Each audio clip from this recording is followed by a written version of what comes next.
ხელიდან არ გაუშვათ კარგი შემთხვევა. უწყოდეთ კარგად, რომ თუ ეხლა ჩვენთან ერთად არაფერს იმოქმედებთ, შემდგომში კიდეც რომ გულით მოინდომებთ, ვერაფერს გაარიგებთ. რადგან ურჯულო ოსმალეთი მუდამდე ძლიერდება და ვეღარ შევძლებთ შემდეგში გულმოდგინეთ შეერთებას, როგორც ახლა ვართ. ასე სწერდნენ ერთიანი საქართველოს უკანასკნელი მეფე გიორგი მერვე და ყვარყვარე ათაბაგი ევროპის დიდი ქვეყნების მეფეებს და კოალიციის შექმნას ითხოვდნენ თურქეთის საწინააღმდეგოდ.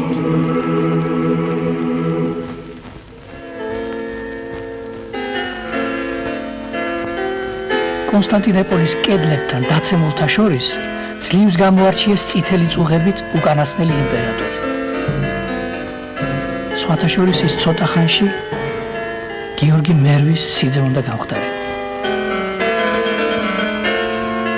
ოსმალეთმა გადაგეტა გასასვლელი კავკასიიდან აღმოსავლეთიდან საერთოდ დასავლეთ ევროპისაკენ, როდესაც აიღო კონსტანტინოპოლი, ეს ეგრეთ წოდებული ოქროს ხიდი, შავი ზღვიდან გასასვლელი ხმელთაშუა ზღვისაკენ და ევროპას უკვე აღარ ჰქონდა საშუალება, რომ ამით დაკავშირებოდა აღმოსავლეთის ქვეყნებს.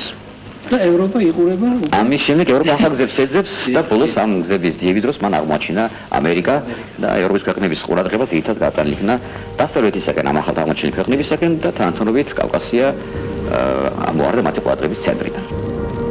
ამ აღმოჩენით ევროპამ სასიკვდილო განაჩენი გამოუტანა საქართველოს. ისტორიის მეცნიერებათა კანდიდატი ნოდარ ასათია. პერიოდი, როდესაც ერთიანი ქართული სახელმწიფო საბოლოოდ დაიშალა ცალკეულ სამეფო სამთავროებად, როდესაც მის წინააღმდეგ ორი უძლიერესი სახელმწიფო იწყებს აგრესიას, ეს არის თურქ-ოსმალეთის იმპერია სამხრეთ-დასავლეთის მხრიდან, ხოლო ირანის ტერიტორიიდან ჯერ აქ სხვადასხვა თურქმანული სახელმწიფოები, ხოლო ამ საუკუნის ბოლოს და მე-16 საუკუნის დასაწყისიდან უკვე ყიზილბაშური ირანის იმპერია და რა თქმა უნდა, აი ასეთ ძიმე პირობებში მოქცეული დაშლილი საქართველო ბუნებრივი ეძებდა ძლიერ მოკავშირეს.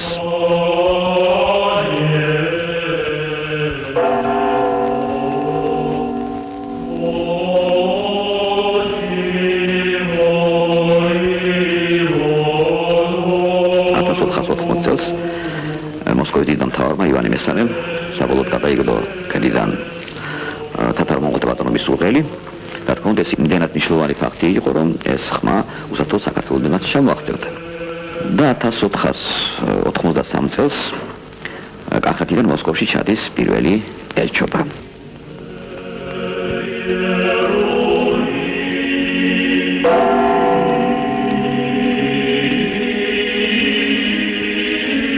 საუკუნეში დაემხო ბიზანტიის იმპერია და აი ეს მეორე რომი, ანუ კონსტანტინოპოლი, უკვე ოსმალებმა დაიკავეს და იქნება კიდეც თანათმორობით თეორია, რომ მოსკოვი მესამე რომია და ეს იყო პირველი, ასე ვთქვათ, მოკითხვა, დაკავშირება და ნიადაგის მოშინჯვა თუ შეიძლება თქვა რუსეთი დახმარებას საქართველოსადმი. ამ შემთხვევაში კახეთის სამეფოსადმი.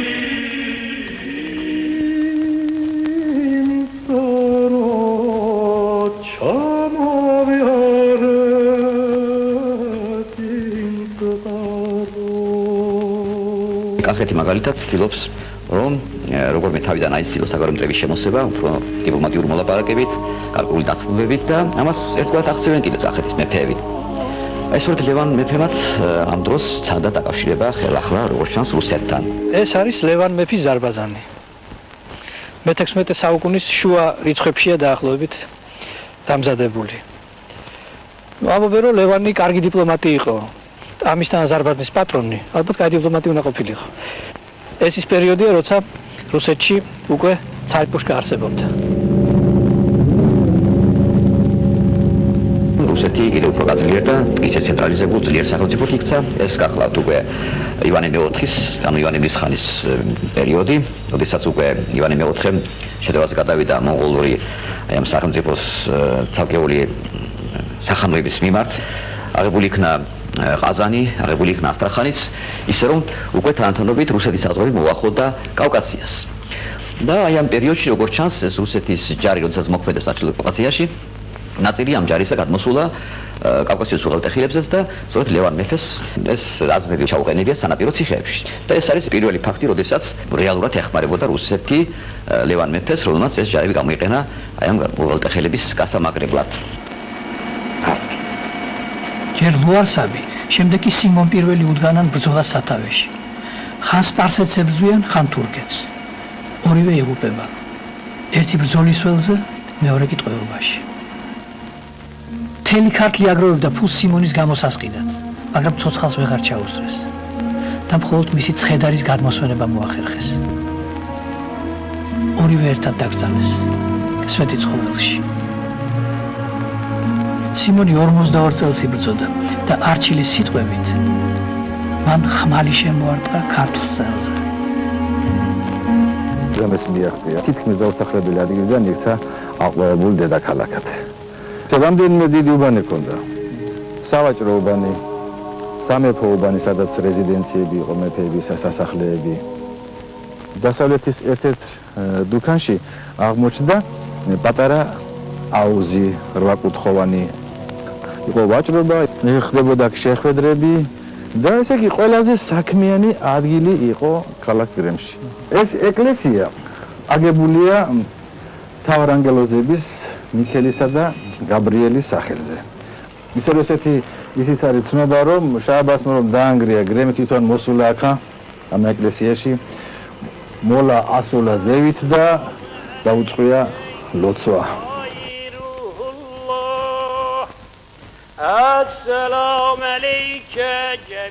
ეს გზა მდინარე ვოლგით და კასპიის ზღვით, ეს გზა ცნობილი იყო აბრეშუმის გზის სახელით.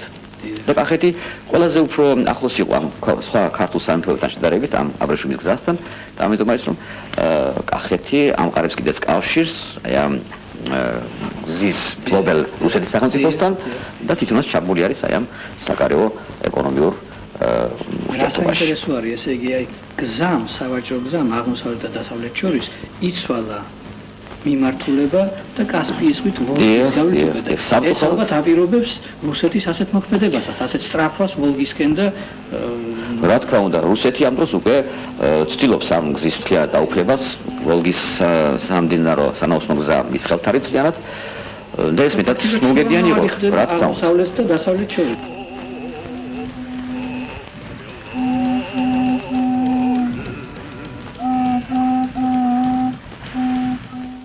А кто будет государю, царю великому князю Федору Ивановичу всей Руси друг, тот и мне, Александру, князю друг. А кто государю, царю великому князю Федору Ивановичу всей Руси не друг, тот и мне не друг. ეს გახლავთ ის ფიცის წიგნი, რომელიც მიიღო ალექსანდრე მეორემ, კახეთის მეფემ 1587 წელს. და ამით გაფორმდა პირველი ოფიციალური ურთიერთობა რუსეთსა და საქართველოს შორის. აქ იყო დიდი და ლამაზი ქალაქი ზაგენი, ანუ ზეგამი. აი სადღაც აქ მეფის სასახლე იყო. ეს კი კარის ეკლესია. კახეთის მეფე ალექსანდრე აქ მოჭრა ოქროს ფული სპარსული წარწერით და შაჰ-აბას პირველს გადააყარა ზედ პატივის ნიშნად. მაგრამ შაჰმა კარგად იცოდა ალექსანდრის და რუსეთის ურთიერთობა. და 1605 წლის 12 მარტს აი სადღაც აქ ალექსანდრის შვილმა კონსტანტინემ, რომელიც სპარსეთის შაჰის კარზე იზრდებოდა გამახმადიანებული იყო, მოკლა მამა და ძმა.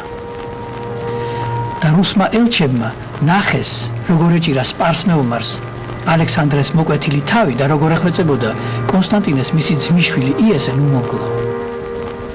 კონსტანტინემ მოკვეთილი თავები შაჰს გაუგზავნა სპარსეთში, თვითონ კი კახეთის ტახტზე ავიდა როგორც პირველი მაჰმადიანი მეფე. კახეთი აჯანყდა. კონსტანტინე მოკლეს და მისი ცხედარი დაუგდეს გარეულ ნადირსა და ფრინველს საჯიგნად და საკურდნად. და სად არის მისი საფლავი? დღესაც არავინ იცის.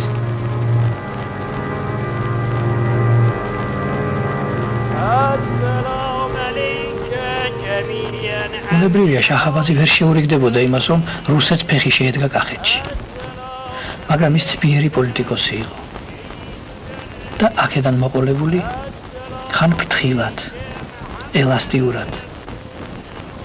ბოლოს და ბოლოს კი აშკარად და ყოველთვის განუხრელად ერთ გეგმას აკორციელებს. სცლის კახეთს ქართველი ქრისტიანული მოსახლეობისაგან. ამას ისლამის გაგებით საღვთო ომს ეძახდნენ. დღევანდელი გაგებით კი გენოციდი ქვია და კახეთი უმაგალითო ომს უცხადებს. 3 წლის განმავლობაში 4 დამშელი ექსპედიცია. შახს ეგონა, რომ კახეთს უსახურ მორჩილ მხარეთ აქცევდა.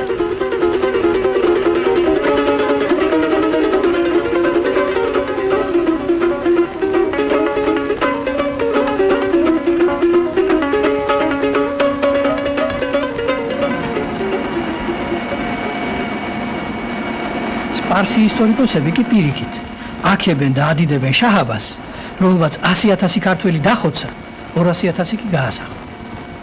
თხრობა 64-ში დამკვიდრებული შაჰის მიერ მოწყობილი საღვთო ომზე ურწმუნო და ურჩულო ქართველების მოსპობა და დამორჩილება და საქართველოს დაპყრობა ეს ერთი თავი.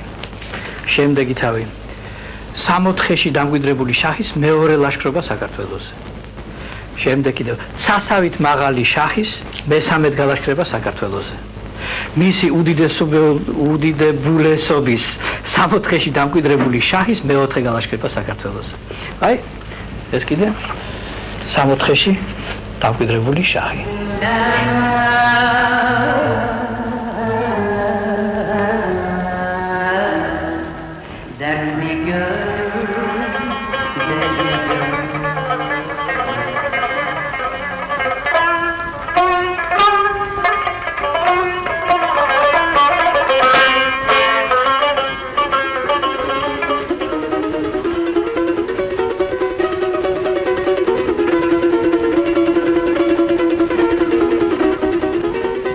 აი ამათი წინაპრები ჩამოასახლა შახმა 400 წლის წინ. მე ვარ ქართველი დაბადებული ირანში, მარტყოფში, ზემო მარტყოფში. სუნდამ რომ ზამთარში თოვლი მოდიოდისკენ მარტყოფში მე ვიყავი ბატარა. გონზე რომ თამაშობდით, მოხუცებულ კაცები, ახალგაზრდები, სულ ყველა დაჯდომილი იყვნენ მზეში, ასე ლაპარაკობდნენ. ახლა რომ აქ თოვლი მოდისო, საქართველოში გავა თბილა და მზერისო.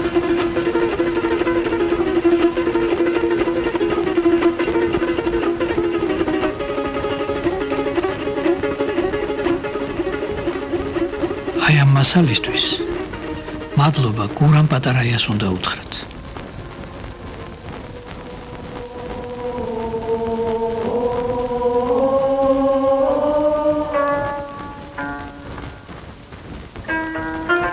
თავისი რჩეული არმია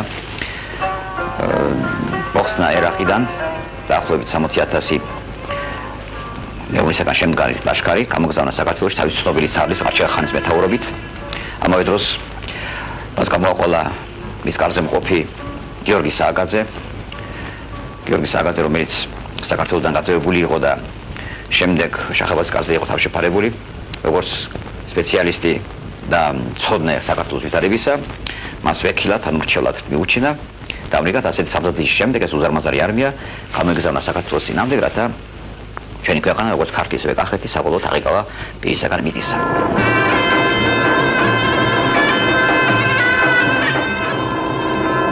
ისტორიის მეცნიერებათა დოქტორი გივი ჯამბურია. საერთოდ ირანის არმიაში 45,000 რეგულარული ნაწილი იყო. საქართველოში თუ იყო მაშინ რეგულარული? საქართველოში არ იყო. ეს იყო ევროპაში და ევროპიდან გამოწვეული სპეციალისტების წყალობით შექმნა შაჰაბასმა ეს რეგულარული ჯარის ნაწილები და აგრეთვე артиლერია. აი რა დაუპირისპირეს თქო, ქართველებს რა უნდა დაეპირისპირებიათ? ამ ლაშქარს და მათ მეთაურებს კარგად ესმოდათ ის დიდი საფრთხე, რაც საქართველოს და კერძოდ ქართლს უდგარა მაშინ. ესე იგი დამარცხების შემთხვევაში ქართლი განადგურდებოდა. ამისთვის შეიფიცნენ ეს მოლაშქრეები, ეზიარენ წინაღამეს და თავი დადეს ან სიკვდილი, ან გამარჯვება. წუთია, წუთი სოფელი დახამხამება თვალისა. ამ ქვეყნად წესი არ არის, მეორედ მოსვლა მკვდარისა. ერთი რამ არის საწყენი, საწუთროს, სამართალისა. რატო არ იცის გარჩევა მამაცისა და ხდალისა. გიორგი სააკაძე იყო ფაქტიურად ხელმძღვანელი ორგანიზატორი ქართული ხალხის ბრძოლებისა, გამოდასწრებული ბრძოლების. შაჰაბაზა თავისი სამხედრო ძალის ნახევარზე მეტი დაკარგა საქართველოში. ისე რომ ფაქტიურად მას ჩაეშალა თავისი განზრახვა და იგი ისე გარდაიცვალა, რომ მას საფლავში ჩაყვა გურჯისტანში განცდილი მარცხის სირცხვილი. ესე იგი, ეს იყო გეგმა, დიდი გეგმა, რომლის მიზანი იყო მთელი ამიერკავკასიის ხალხების გაერთიანება ირანის წინააღმდეგ და ირანის იმპერიის დამხობა. გამწარებულმა შაჰმა სხვა ვერაფერი მოახერხა გიორგი სააკაძეს ეძიაშვილი. სიკვდილით დასაჯა მისი შვილი პაატა. აქ არის დაკრძალული პაატა ერთაწმინდაში. კიდევ ერთი სირცხვილი ჩაიტანა შაჰმა საფლავში. მან ვერ დაითანხმა კახეთის დედოფალი ქეთევანი ისლამის მიღებაზე და წამებით მოკლა. სხვაჩუის ქართულ კაცს აწამებინა. შაჰის კარის დიდ მოხელეს იმამ ყულიხან უნდილაძეს. სპარსეთის შახების კარზე ბევრი ქართველი მოღვაწე შრომობდა, ასე ვთქვათ, იღწვოდა. დღესაც არის შემონახული, ვთქვათ, უნდილაძის მიერ აშენებული ხიდი ისპაჰანში. დაუჟიათ კიდეც ისინი, თავი მოუპეთიათ, არ დაუნდიათ და ნდობა ბოლომდე არ ქონიათ. ეს კიდე იმაზე მეტყველებს, რომ ალბათ არ უნდა ესე იგი არ უნდა ემსახუროს სხვას. ეს ხდება, როდესაც შობლიო ვიტას მოწყობები, შენ ხალხს მოწყობები, უკვე სხვასთან, ასე ვთქვათ, შენი ხალხის ხარჯზე სამსახური არადროს არ იქნება. ასებული არ არის.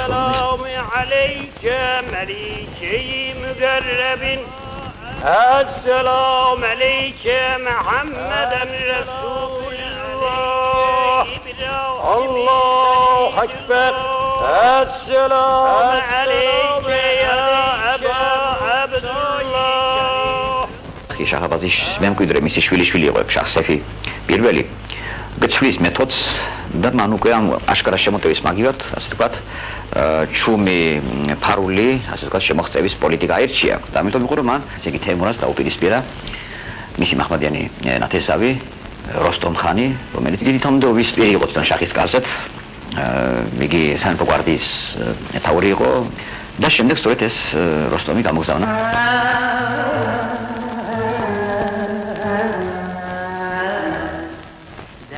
ამავე დროს ეს იყო ქართლისთვის შესვენების პერიოდიც.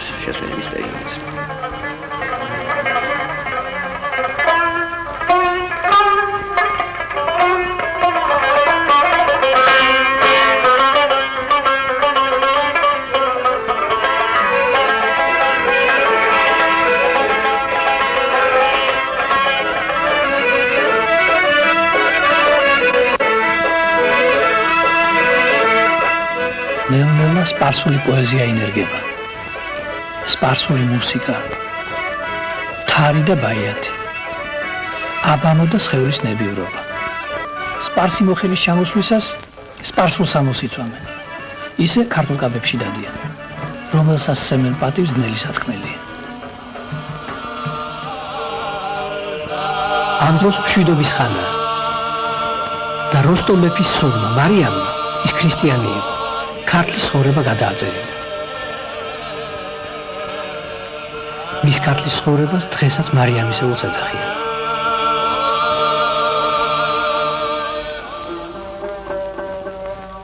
ქართლში სიმშვიდეა.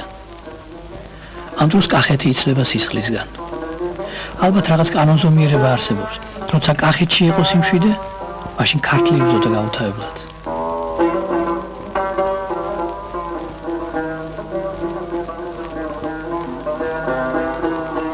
ამ პერიოდში თემურაზი კვლავ იბრძვის. იგი დაბრუნდა კახეთში. ნასაუხრებული კახეთი შერჩა, მაგრამ აქედან მან კვლავ სადარუსიდან დაკავშირება. ირანის შაჰი, ამ დროს უკვე შაჰაბაზ მემკვიდრე მოჭრილ ქვეყნად აქციონ. აი სწორედ ამ დროს გააძევეს, ჯარით შემოვიდა როსტომ ხანი ქართლიდან, ასევე ცხრიდან შემოვიდა ყიზიბაშევი, მათ კახეთი დაიკავეს და თემურაზი იძულებული გახდა გადასულიყო კვლავ იმერეთში. მაგრამ თემურაზი იმერეთში კვლავ აგრძელებს, ასე ვთქვათ, ცდილობას რუსეთთან დაკავშირების ცდილობას. უფრო მეტიც მასსა და მთელი საქართველოს მეფე-მთავრების გაერთიანება რუსეთის დროშის ქვეშ.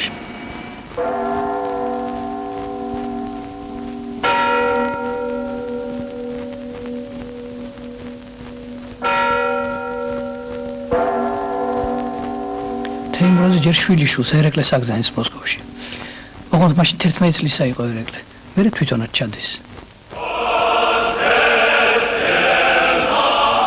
1658 წელს უკვე საკმაოდ ხნიერი 70 წელს იყო მიღწეული. იგი ჩავიდა ალექსი მიხეილიძის კარზეთ იგი დიდი პატივით მიიღეს, ის აზიმო შეხვედრა მოუწყეს, მაგრამ აი რუსეთისგან დახმარება ამდენადაც ვერ იქნა მიღებული. იმედგაცრუებული თეიმურაზი ჯერ საქართველოში ბრუნდება, მერე კი სპარსეთში მიდის შახის კარზე.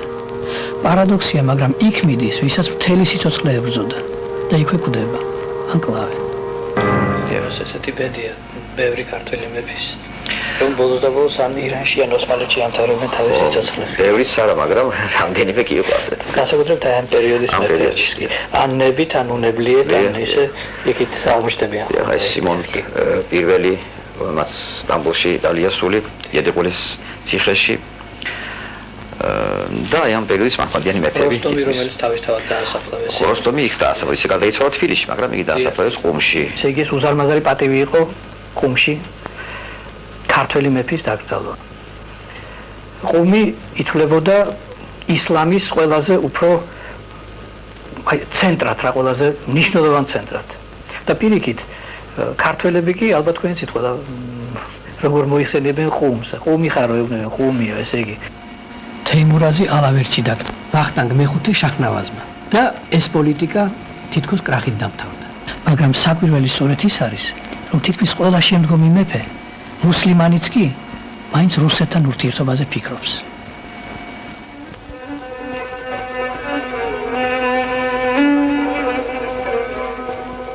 შახაბას მეორის ბრძანებით 1656 წლიდან დაიწყეს თანდათანობით თურქმენების ჩამოსახლება. იმიზით, რომ ეს ქართული ქვეყანა, მეამბოხე ქვეყანა, რომელიც არაფერთ არ ემორჩილებოდა ირანის დიქტატს, საბოლოოდ ექცია ტყისილბაშურ სახანოდ. ქართული სოციალური და პოლიტიკური წყობილება ემყარებოდა საკმაოდ განვითარებულ სამეურნეო კულტურას. ეს იყო ვენახის კულტურა, ეს იყო მაღალი დონის სასამეურნეო სხვადასხვა დარგები. თურქმენები კი მხოლოდ მომთაბარე მესაქონლეობას მისდევდნენ. და მათი ჩამოსახლება კახეთში თქმა უნდა გამოიწვევდა აი ამ ძირძველი სამეურნეო კულტურის მოშლას და აი მომთაბარე ექსტენსიური მეურნეობის გაბატონებას. საუკუნეების მანძილზე ამარაგებდა მთა ბარს ხორცით, კარაქით, მატყლით. ბარი კი პურითა და ღვინით. ახლა კი მთაშიც საქონელი იყო და ბარშიც. გაწყდა, დაირღვა დადგენილი ეკონომიური კავშირი და მთა დაიძრა ბარის გასანთავისუფლებლად.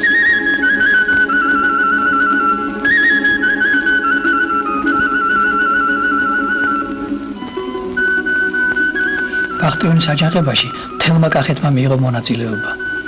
თამაც, ბარმაც, ღარიბმა, მდიდარმა, ქართული კაცთვის შეუფერებელი სისასტიკით ამოწყვიტეს თურქმანთა ტომები და გარეკეს მომთაბარეები კახეთიდან. შაჰმა დამშეილ ლაშქარი მოამზადა და მაშინ კვლავ იჩინა თავი ქართულმა თავგანწირვამ. ბიძინა ჩოლოყაშვილი, შალვა და ელიზბარ ერისთავები, აჯანყების მოთავეები, ეახლნენ შაჰს. ისინი ჩააბარეს დასასჯელად იმ ტომებს, რომლებიც ქართველებმა ამოწყვიტეს. მათი ნეშტი ხალხმა იქორთას მიაბარა.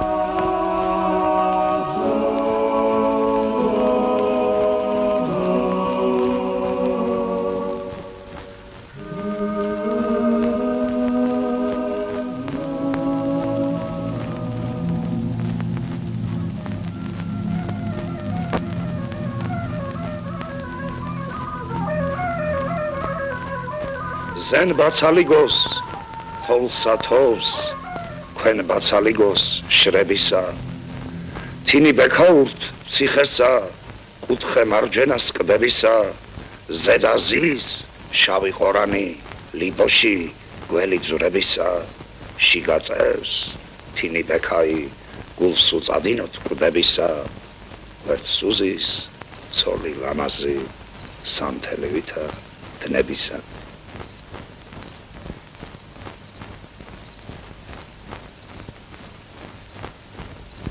ეს ხორბლის უძველესი ჯიშებია, თანაც ქართული ჯიშები, ქართველი კაცის ხელით გამოყვანილი.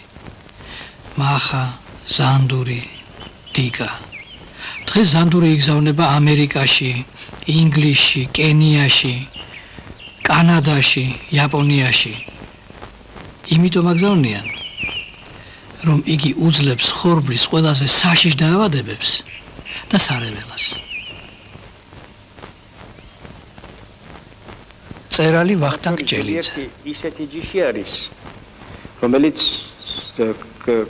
ქართველ ადამიანს, ქართველ გლეხკაცს გაჭირვებამ მიაგნებინა და გამოაყვანინა დიახ.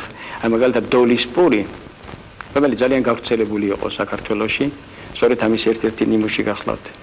ეს პური იმით არის დამახასიათებელი, რომ იტანს გადაქელვას, გათელვას, მარცვალი არ ჩაცვივა.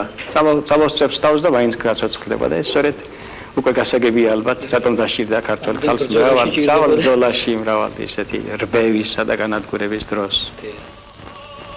ეს ჯიშები დღემდე დასავლეთ საქართველოს ლეჩხუმმა შემოგვინახა.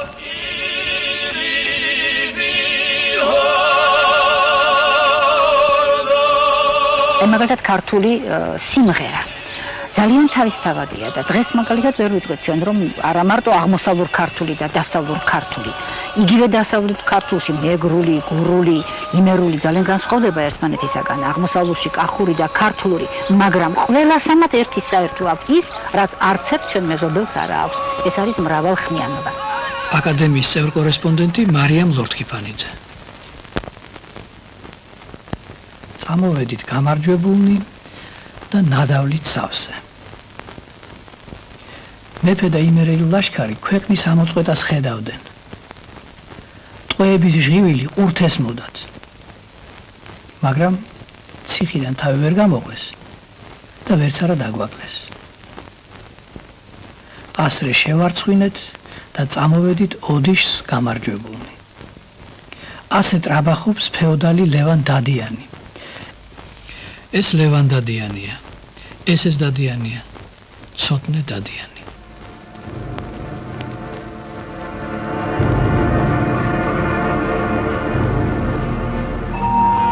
ამდენმა რბევამ და ტყვეთას ყიდვამ გასცალა დასავლეთ საქართველო. მოშალა ეკონომიკა და საქმე იქამდე მივიდა, რომ ქუთაისის ციხეში ოსმალთა გარნიზონი ჩადგა.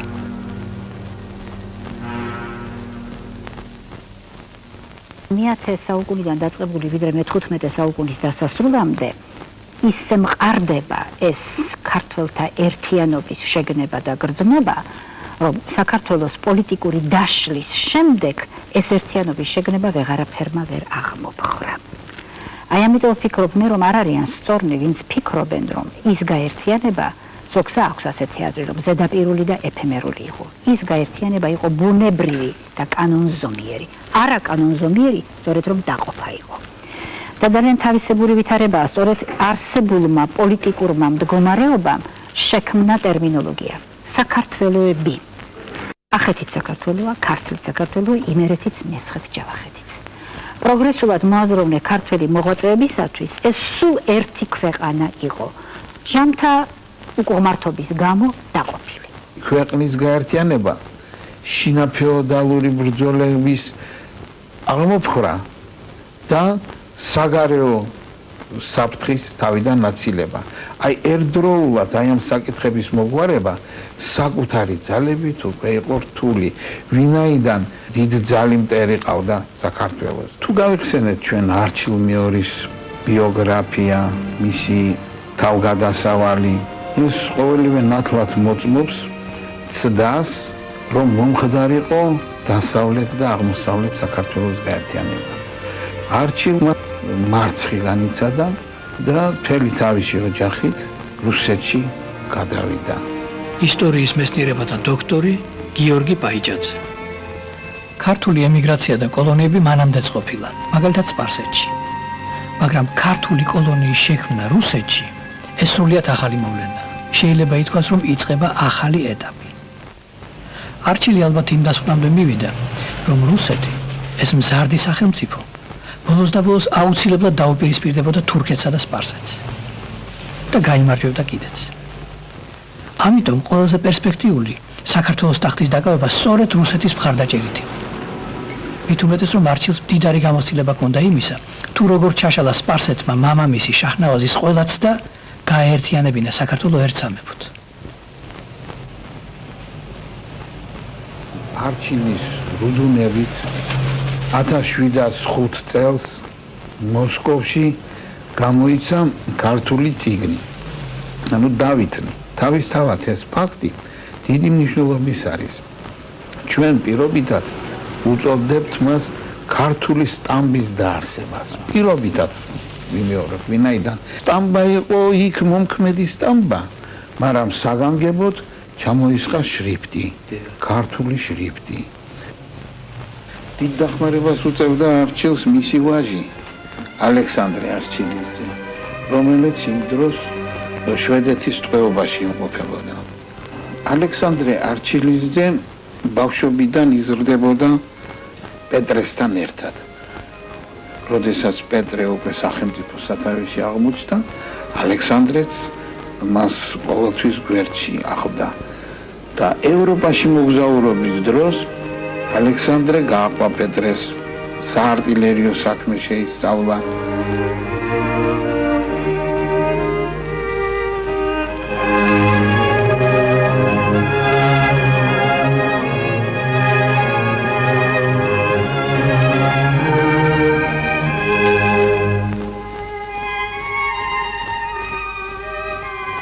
ალექსანდრე პირველი რუსი არტილერიის გენერალი იყო. ერთ-ერთი ბრძოლისას შვედებთან ის ტყვედ ჩავარდა. და იცოდნენ რა მისი მნიშვნელობა რუსეთის არმიისთვის და სიახლოვე პეტრესთან შვედებმა უზარმაზარი გამოსასყიდი მოითხოვეს. მაგრამ თვით ალექსანდრე წავიდა კატეგორიული წინააღმდეგი და შვედეთის ტყვეობაში დარჩა ხანგრძლივად.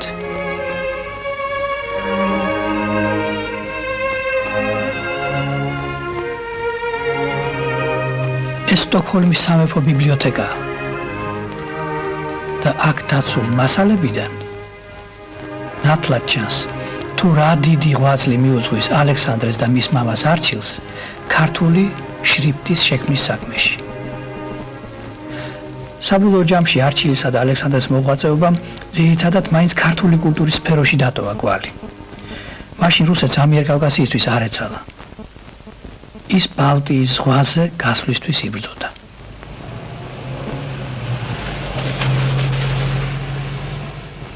$1711 წელს გარდაიცვალა ალექსანდრე არჩილიძე. მისი ნეშტი ჩამოიტანეს და დაკრძალეს მოსკოვში, დონის მონასტერში. ამის შემდეგ დონის მონასტერში დაიკრძალა არჩილის სხვა შვილებიც. თვით არჩილიც დონის მონასტერში დაკრძალეს, ხოლო მოგვიანებით ვახუშტი ბაგრატიონი, ბაქარ ვახტანგისძე და თანდათანობით ეს მონასტერი ქართულ მოღვაწეთა საძვალედ იქცა. იცით, აქედან იწყება თითქოს გარკვეული ორიენტაცია ლიტერატურული, კულტურული, უკვე დასავლეთ. ამ გზით შემოდის ეთყობა საქართველოში. შემდეგ საქართველოს არა, აქედანაც და არის სხვა გზაც ის კათოლიკები. თეიმურაზ პირველი ელჩობა საგზანის ევროპაში. ნიკიფორე ჩოლოყაშვილი ირბაქის და ითხოვს დახმარებას სპარსეთთან ბრძოლაში. ელჩობას რომის პაპის წერილი ჩამოაქვს და ლოცვა კურთხება. 90 წლის შემდეგ სულხან-საბა ორბელიანი მიდის ევროპაში იგივე მისიით.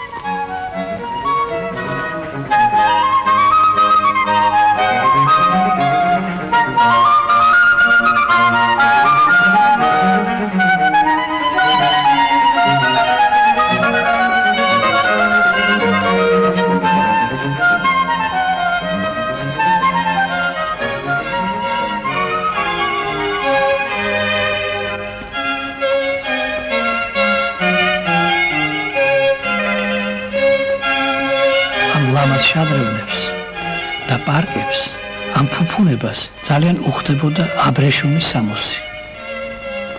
და ლუდოვიკო მე-14 საფრანგეთის მეფე არავითარ შემთხვევაში არ გაიფუჭებდა ურთიერთობას სპარსეთთან პატარა საქართველოს გამო. სულხან-საბამ მიხვდა, რომ ევროპისკენ უმოკლესი გზა იმჟამად რუსეთზე გადიოდა და უკვე ღრმა მოხუცი ჩამოდის მოსკოვში და იქ გვდება.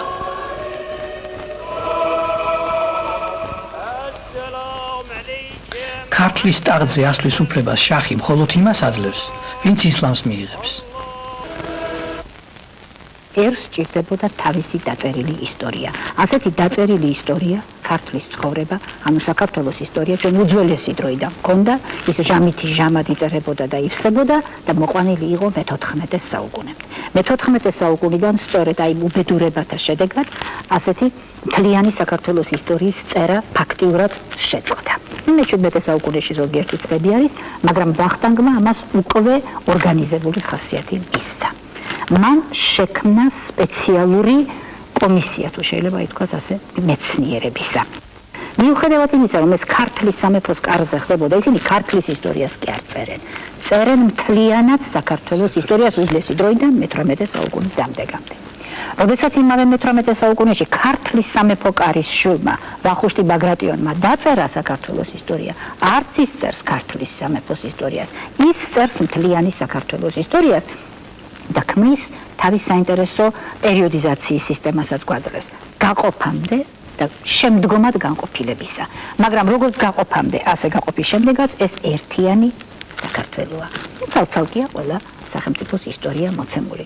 და ვახუშტი თუ შეიძლება ასე ითქვას, აყალიბებს თავის თვალსაზრის კონცეფციას, რატომ მიაჩნია მას, რომ ეს ერთია.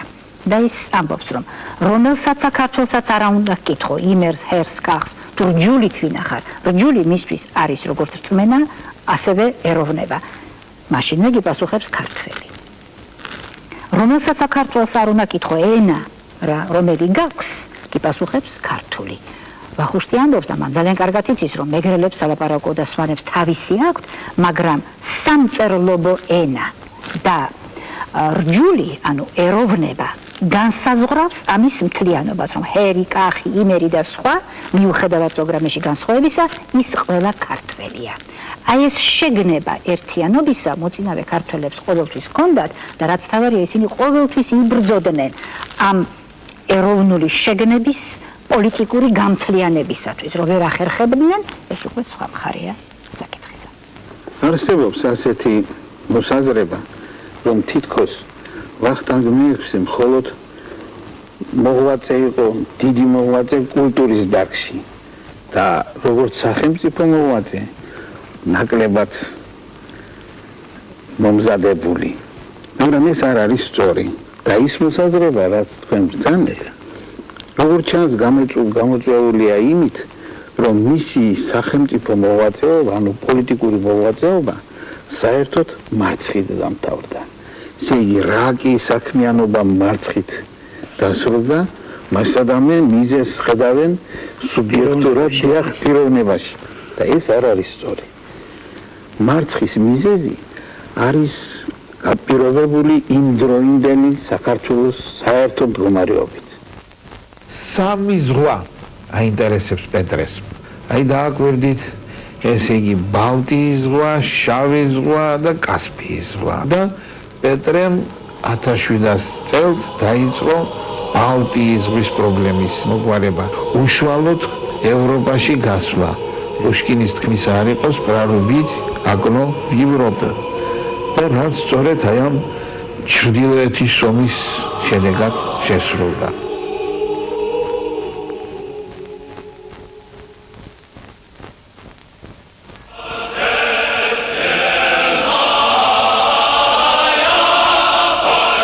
მიიღე ცნობა რუსეთის ჯარის მოსალოდნელი ლაშქრობის შესახებ. წერდა ვახტანგ მეექვსე პეტრეს 1721 წელს. აღფრთოვანებული ვარ უცხოელი დამპყრობლებისაგან საქართველოს მომავალი განთავისუფლებით და შეუთანხმდი ასტრახანის გუბერნატორს თუ როგორ წარმართოთ საქმე. კასპიის ზღვაზე ამდღარ ხელვამ პეტრეს ფლოტი დააზიანა. ლაშქრობა ჩაიშალა. ვახტანგ მეექვსეს კი რუსეთში მოუწია ემიგრაციაში წასვლა. აი ტრაგედია მასია სწორედ. ვახტანგის ტრაგედია. დიახ, ვახტანგს გაყვა 1200 კაცი. ეს მოწინავე ძალა იმ დროინდელი. საკმარისი აღინიშნოს, რომ ვახტანგის ამალაში შედიოდა ვახუშტი, სულხან-საბა ორბელიანი, მამუკა ბარათაშვილი, მთელი ძალა იმ დროინდელი ინტელექტუალური ძალა გაყვა ვახტანგს. ნებით და ვახტანგი იმედოვნებდა რომ ის მალე დაბრუნდებოდა კვლავ საქართველოში რუსთა დამხმარე ლაშქრით ურთ. მაგრამ საქმის ვითარება ისე წარიმართა რომ ვახტანგმა დაბრუნება ვეღარ შეძლო და დარჩა საერთოდ რუსეთში. ეს ოსური დედაენა ქართული ასოებით არის შედგენილი და დაბეჭდილია რუსეთში. აი იმ 1200 ლტოლვილი შთამომავლები 100 წლის შემდეგ ბეჭდავენ ამ წიგნს და ყველა ღონეს ხმარობენ იმისთვის, რომ კვლავ გავრცელდეს ქართული კულტურა ჩრდილოეთ კავკასიაში. მაგრამ амჯერად უკვე русетიდან. В Ахуште был одним из учредителей вместе с Ломоносовым Московского университета в 1755 году. Ахуштის მიერ შედგენილმა საქართველოს რუკების სიზუსტემ განაცვიფრა ევროპელი მეცნიერები.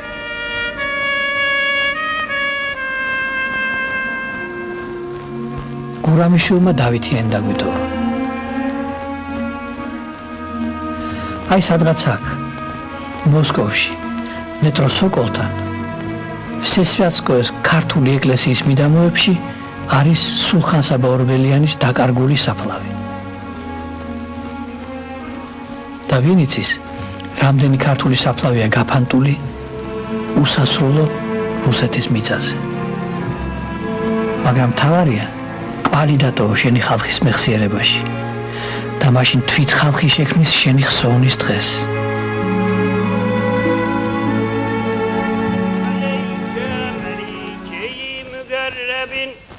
السلام عليك محمد رسول الله الله أكبر السلام عليك يا أبا عبد الله السلام იმერეთის მეფე სოლომონ პირველს და ერეკლე მეორეს თითქმის ერთი და იგივე პრობლემების გადაწყვეტა უხდებათ. სოლომონ ძალიან კარგად სარგებლობს რუსეთ-თურქეთის ომით და საბოლოოდ კრძალავს ტყვეთას ყიდვას, საბოლოოდ ამარცხებს ურჩ ფეოდალებს, აიძულებს თურქეთს რომ გაიყვანონ თავისი ჯარი იმერეთის ტერიტორიიდან და რაც თავარია ხარკის გადახდას წვეთს ოსმალებისთვის. მართალია ქართული ტომებით, ჭანებითა და ლაზებით ოდითგანვე დასახლებული დიდი ტერიტორია ჯერ კიდევ ოსმალების ხელშია. აი მართალია ერეკლე მეორე ვერ ახერხებს იმ განზრახვის შესრულებას, რაც მას დასახული ჰქონდა. ესე იგი სამცხე ჯავახეთის დაბრუნებას და ჭარბელაქანის შემოერთებას ქართლ-კახეთისათვის. მაგრამ სოლომონსაც და ერეკლეს ორივეს ერთი გენერალური იდეა აქვთ. ისინი იბრძვიან დასავლეთ და აღმოსავლეთ საქართველოს საბოლოო გაერთიანებისთვის.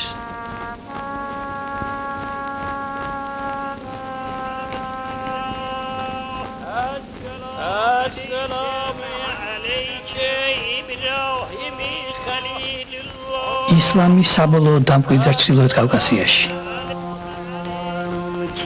ქრისტიანობა და ქართული დამწერლობა არაბულით შეიცვალა. მეგობრიდან, მოკავშირიდან ჩრდილო კავკასია მტრად იქცა. და აი სწორედ ამ დროს საქართველო კარგავს ჭარბელაქანს.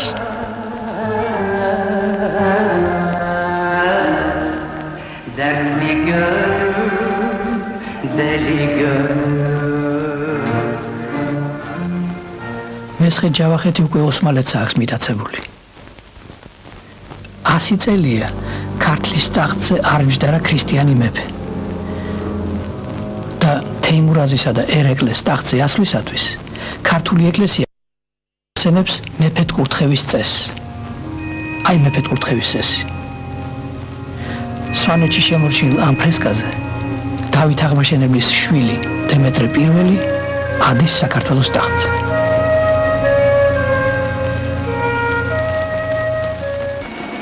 ქვეყნის ეკონომიური მდგომარეობის გაძლიერება, სოციალური ურთიერთობის მოწესრიგება, სათავადოთა სისტემის ბატონობის ალაგმა. და გარდა ამისა, ერთი უმთავრესი ამოცანა გახდათ რეგულარული ჯარის შექმნა. მოუთოკავი თავად აზნაურობა წარმოებისთვის, ესე იგი პირობები ძალიან რთული. თითქმის ყოველ წელს ომი უხდება, რამდენი 100 ომი გადაიხადა გონი ერეკლემ, არა? საკმაოდ დიდი რაოდენობა. ესე როგორი არის წელიწადში 2 ომის გადახდა? რა ეკონომიკა უნდა გავუდოს ამას? ვაჭრობა ალბათ დაირღვა, რომელი ვაჭარი გაჩერდება თუ იმას ვაჭრობის საშუალება არ აქვს. განსაკუთრებით აი დიდ სიძნელეს ლექთა თარეში წარმოადგენდნენ.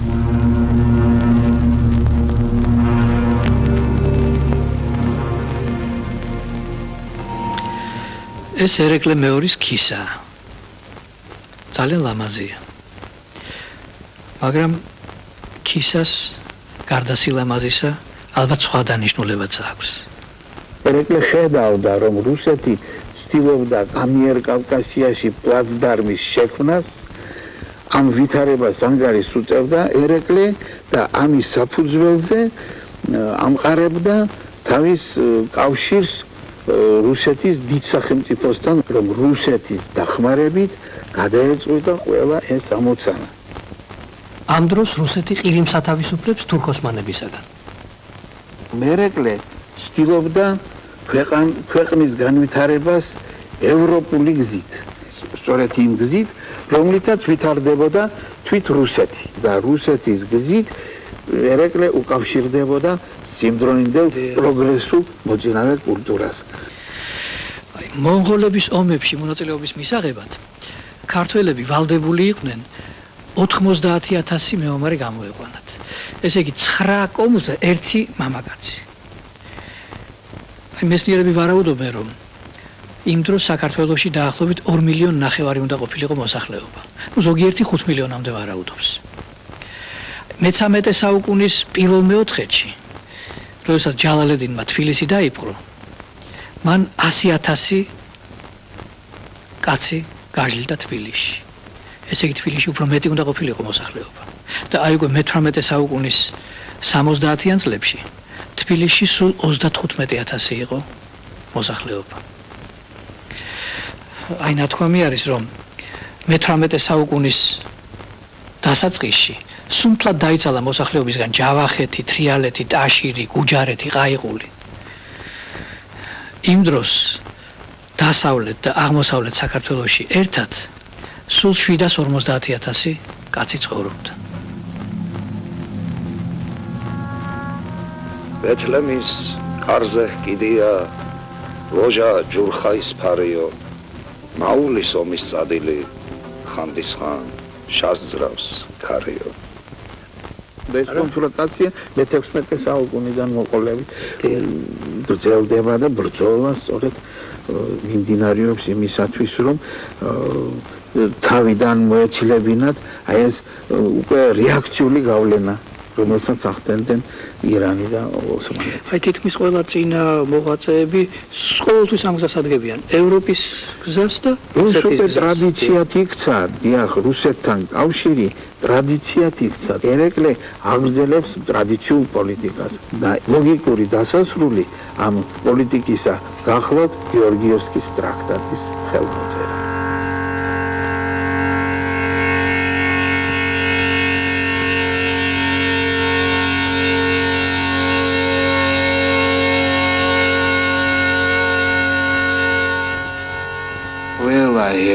ყველა ხალხს სრული უფლება აქვს დამოუკიდებელი არსებობისა და დამოუკიდებელი განვითარებისა.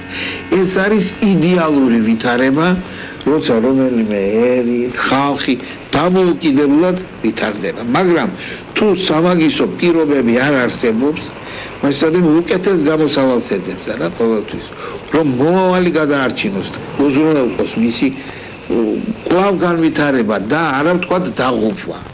ოსმალეთის გზა და ირანის გზა ქართველ ერს ასიმილაციით ემუქრებოდა. იქ ფაქტიურად ხდება რა? საქართველოს გაერთიანება განხორციელდა რუსეთთან შეერთების გზით. მართალია საკუთარი სახელმწიფოებრიობა დაკარგა, მაგრამ ქართველი ხალხი ერთ ორგანიზმში გაერთიანდა. ხოლო ანაგებით არიან კაცნი და ქალნი შვენიერნი, წერწედნი.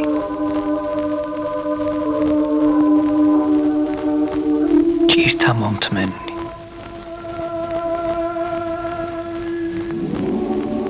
ურთიერთგამგებნი. ხიარულნი, ლაღნი. სტუმართა და უცხოთ მოყვარენი.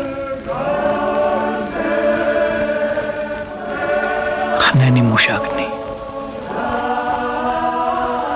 უკვე თუ ორნი ანუ სამნი არიან, არას შეიჭირვიან. ამაყნი, სახელის მაძიებელნი. დიდების მოყვარენი. თუ ზლია ვინმე, არა დაემორჩილო. არამედ კვალად იბღრიან თვისნივე წესნი და ჩვეულებანი თვისნი. მე ვარ ქართველი დაბადებული ირანში. მოხუცებული კაცები, ახალგაზრდები სულ ყველა დაჯდომილიყნეს მზეში. ასე ლაპარაკობდეს. ახლა რო აქ თოვლი მოდისო, საქართველოში გაო თბილა და მზერისო.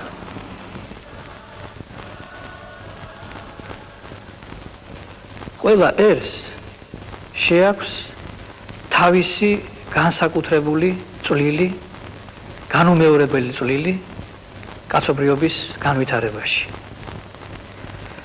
აი საკმარისია, მან ეს არ გააკეთოს და ის ერი კვდება. არ ჭირდება კაცობრიობას ასეთი ერი, ითქვიფება ეს ერი. ჩვენ დღესაც ვარსებობთ. ეს იმას ნიშნავს, რომ ჩვენ დღესაც საჭირო ვართ. და მე მჯერა, რომ ჩვენ მუდამ ვიქნებით საჭირო.